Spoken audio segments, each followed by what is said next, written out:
한국은행이 지난 2월과 4월에 이어 이번에도 기준금리를 연 3.5%로 동결했습니다. 물가 상승세는 둔화하고 있지만 시장 불확실성이 큰 만큼 좀 더 상황을 지켜보겠다는 뜻으로 해석됩니다.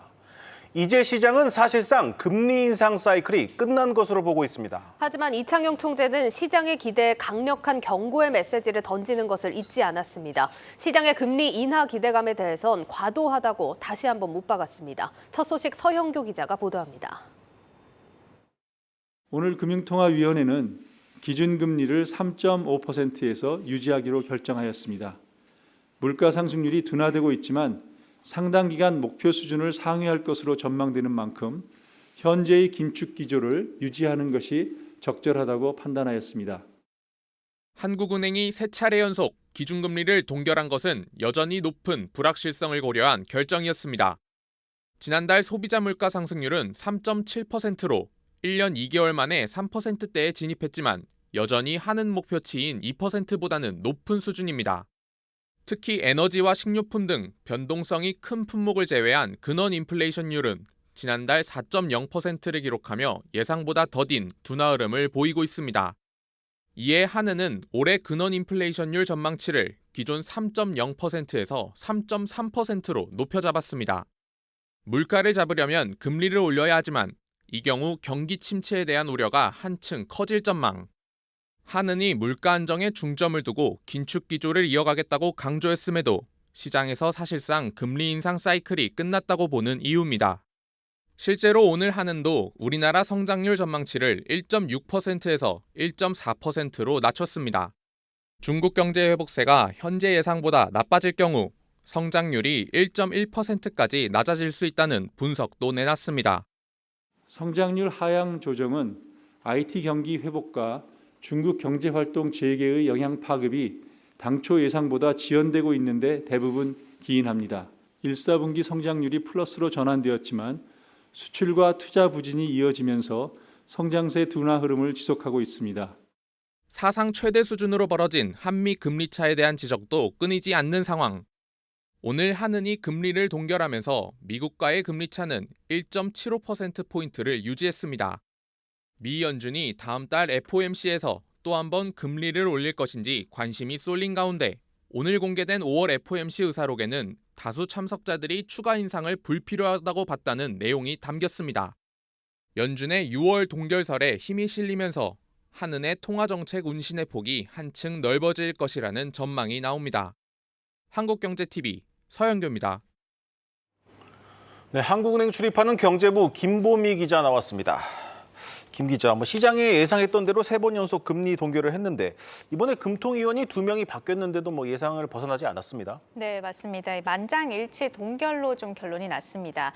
이번 금통위에서는 박춘섭 그리고 장용성 위원이 새로 합류를 했는데요. 당초 시장에서는 두 위원이 각각 기재부와 또 정보자문기구 출신이라는 점에서 비둘기파 성향일 것으로 추측을 했었습니다. 하지만 이번 금통위에서는 비록 금리는 동결을 했지만 최종 금리 수준에 대해서는 6명 금통위원 모두가 연 3.75%까지 열어놓자는데 의견을 같이 한 것으로 전해졌습니다. 최종 금리 수준 3.5% 소수 의견이 나왔던 지난달과는 분위기가 조금 달라진 겁니다. 알겠습니다. 일단 금통위원 6명 전원이 추가 금리 인상 가능성을 열어놓자라고 한 건데 일단 물가 추이를 조금 더 지켜보자라는 의미겠죠. 네, 맞습니다. 이 소비자 물가 상승률은 올해 1월을 기점으로 해서 계속 떨어지고 있는데요. 지난달에는 3.7%를 나타냈습니다. 여기까지만 보면 한국은행이 예상한 대로 지금 흘러가고 있는 상황인데요. 하지만 근원 소비자 물가가 떨어지는 속도가 예상보다 더디다는 평가가 나옵니다. 근원 물가라는 거는 계절적인 요인이나 그리고 또 일시적인 충격에 의해서 크게 흔들리는 품목들의 가격을 뺀 핵심 물가를 의미하는데요. 이 장기적인 물가 추이를 파악할 수 있다는 점에서 글로벌 중앙은행들이 조금 더 중요하게 보는 지표 중 하나입니다. 자료 화면이 나갈 텐데 좀 같이 보시면 2월 4%를 시작으로 해서 전혀 꿈쩍도 하지 않는 모습이 나타나고 있습니다. 때문에 이 총재는 이 근원 물가 추이를 조금 더 점검할 필요가 있다라고 판단을 했다면서 연말까지 이 소비자 물가 상승률은 3.5% 전망치에 부합할 것으로 봤고 근원 물가 상승률은 기존에 3%로 예상을 했지만 이번에 3.3%로 상향 조정했습니다. 네, 이창용 총재가 금리 인상이 끝난 것이 아니라고 으름장을 놓긴 했지만 시장은 이제 금리 인상 사이클이 끝났다고 보고 있습니다. 이 여러모로 실현 가능성이 떨어진다는 건데 오늘 한은이 올해 경제 성장률 전망치를 1.24%까지 낮췄습니다.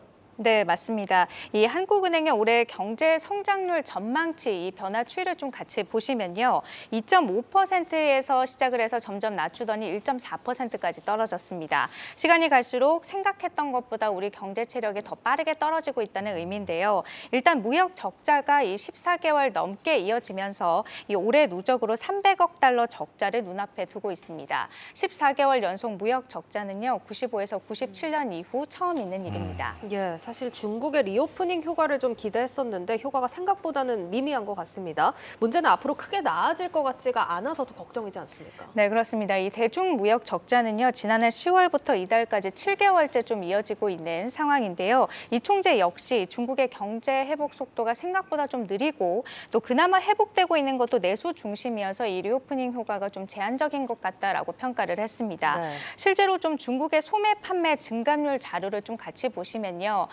굉장히 좀 빨리 회복되는 것처럼 보이기는 하지만 네. 이거는 작년에 코로나 봉쇄로 인해서 생긴 좀 기저효과고 사실 시장 예상치에는 미치지 못했습니다. 당초 시장에서는 21% 증가할 것으로 내다봤는데 실제로는 18.4%에 그쳤거든요. 그만큼 회복이 약하다는 뜻입니다. 네, 우리 경제 상황이 이렇다 보니까 이 총재의 바람과는 달리 시장은 언제 금리를 내릴 것인가 이 생각만 하고 있습니다. 이 시장에서는 한국은행의 이 금리 인하 시기를 어떻게 전망하고 있습니까? 일단 현재로서는 내년 1분기에 인하할 것이라는 관측이 지배적입니다. 국내외 증권사를 비롯해서 금융기관 20곳을 대상으로 좀 설문조사를 해봤는데요. 내년 1분기로 예상한 전문가가 9명으로 가장 많았고요. 그 다음이 올해 4분기였습니다. 이 내년 1분기로 보는 전문가들이 가장 많은데 그 이유는 구체적으로 뭡니까? 일단 글로벌 시장에서는 미국 연준이 12월 FOMC에서 금리 인하를 단행할 것으로 좀 보고 있습니다. 그 가능성만 현재 지금 무려 80%를 넘어서고 있는데요. 하지만 한국은행으로서는 이 한미금리 차가 사상 최대치로 벌어진 상황에서 미국이 금리를 인하했다고 해서 곧바로 그 기조를 따라가기에는 좀 부담스러운 측면이 있습니다. 또 물가가 예상대로 안정화되는지도 거듭 확인해야 하는 만큼 이 한국의 금리 인하 시기는 미국보다는 조금 더 늦게 이뤄지지 않겠냐라는 의견이 많았고요. 다만 국내 경기 침체 우려 부분에 조금 더 무게를 둔 전문가들은 올해 4분기를 인하 시점으로 예상했습니다. 네. 알겠습니다. 환율도 좀 봐야겠죠. 원달러 환율이 한 달 넘게 1,300원대에 계속 머무르는 상황이 이어지고 있습니다. 이러다가 1,300원대가 아예 고착화되는 거 아니냐 하는 우려도 나옵니다. 어떻습니까? 현재 증권가에서는 한동안 1,300에서 1,350원 이 박스권에서 움직이다가 연말 정도가 되면 한 1,200원대 진입이 가능하지 않겠냐라고 보고 있습니다. 다만 이게 가능하려면 미국 연준이 실제로 연내 금리 인하를 단행해야 하고요. 또 중국의 경기 회복도 시장 기대치만큼 올라와 줘야 합니다. 특히 우리나라 반도체는 대중 수출 비중이 50%를 넘어서기 때문에 이 중국 경기가 회복이 돼야 국내 무역 수지 개선도 일정 부분 기대해 볼 수가 있습니다. 일단 이 총재는 중국 경제 회복 속도가 처음에는 좀 더디게 나타나고 있지만 앞으로는 그 속도가 조금씩 좀 빨라질 것으로 좀 보고 있는데요. 워낙 불확실성이 큰 상황이어서 앞으로의 추이는 계속해서 조금 더 지켜봐야 될 것 같습니다. 네, 잘 들었습니다. 경제부 김보미 기자였습니다.